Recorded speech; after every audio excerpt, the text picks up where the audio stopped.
Έχεις δει ποτέ Τόμ και Τζέρι? Σίγουρα έχεις προσέξει κάτι περίεργο. Ο Τόμ δεν σκοτώνει ποτέ τον Τζέρι, ακόμα και όταν τον πιάνει. Αναρωτήθηκες ποτέ το γιατί? Γιατί αν ο Τζέρι εξαφανιστεί, ο Τόμ χάνει αμέσως τον λόγο ύπαρξής του. Χωρίς ποντίκι στο σπίτι, δεν χρειάζεται γάτα. Τέλος το τζαμπαγάλα, τέλος η ζεστασιά. Οπότε τι κάνει?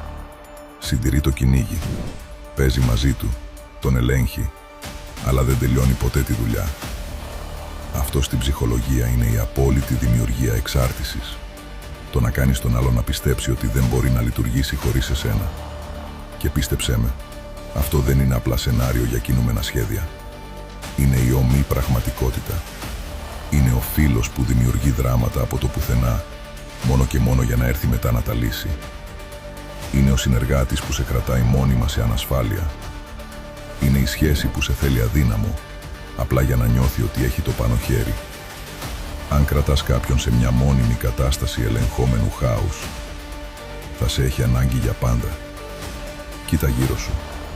Ποιος παίζει τον Τόμ στη δική σου ζωή? Ποιος συντηρεί το πρόβλημα γιατί χωρίς αυτό χάνει τη θέση του δίπλα σου? Μάθε να τους διαβάζεις.